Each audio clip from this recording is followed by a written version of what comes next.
attimo! Silenzio! Silenzio! Ascoltatemi un attimo! Numero 1,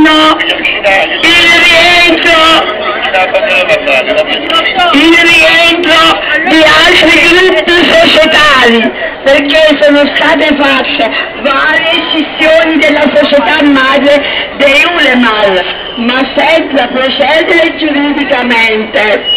Secondo punto, quello che dobbiamo chiedere, appello ai comitati, avvocati, avere un fronte comune. Nessuno tra comitati, avvocati, era dal giudice ieri, è una vergogna, eravamo 3 persone a difendere i nostri diritti, ci dobbiamo vergognare, noi ci siamo messi a fianco e il giudice è stato eletto.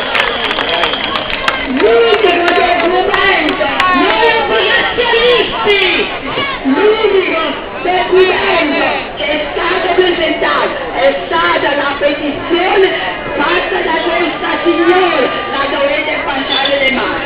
Terzo, chiedere stato di calamità naturale, questo è stato un disastro, un Vesuvio, una catastrofe. Quarto punto, chiedere un'amministrazione controllata, i passaggi se ne devono andare e deve rimanere attorno un'amministrazione controllata dall'altro.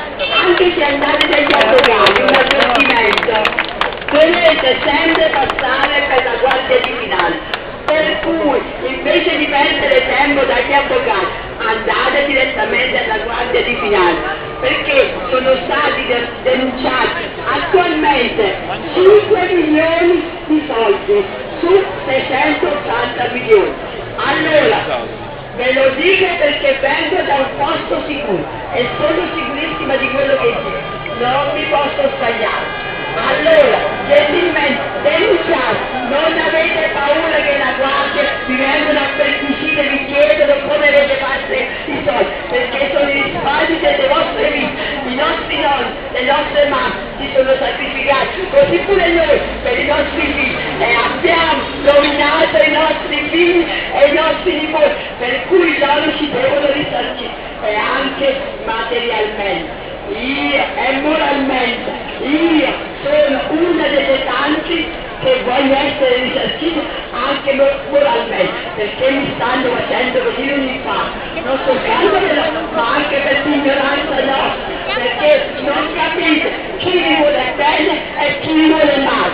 Siamo stati 6 giorni, 4 giorni, nessuno, ci hanno boicottato tutti, è una vergogna e noi solo abbiamo difeso i nostri diritti.